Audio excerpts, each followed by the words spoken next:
Yeah, so let me walk you through the next step is multi-track. The first next step is working through our respective teams at the diplomatic side just to ensure that our diplomatic missions can function. There's been a series of reciprocal actions taken over the last 10 years that have really diminished our ability to operate in Moscow, as an example, and they would argue their ability to operate in Washington. We're going to need to have vibrant diplomatic missions that are able to function normally in order to be able to continue these conduits.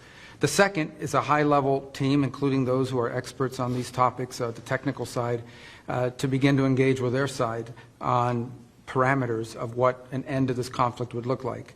And on that front, obviously, there's going to be engagement and consultation with Ukraine, with our partners in Europe and others.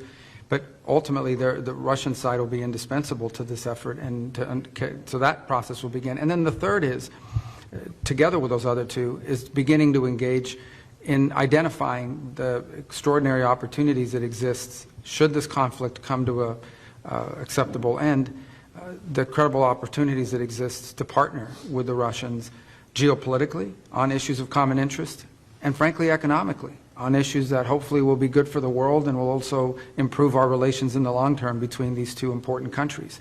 So all three of those efforts will be happening in conjunction with one another. Obviously, the diplomatic one is one we think we hope to move pretty quickly on because this involves the treatment of our respective missions. The second one will be difficult, which is the question of Ukraine and the end of that conflict.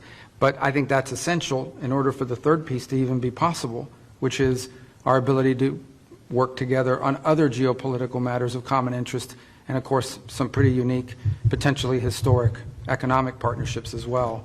The key that unlocks the door for those opportunities, however, is the end to this conflict.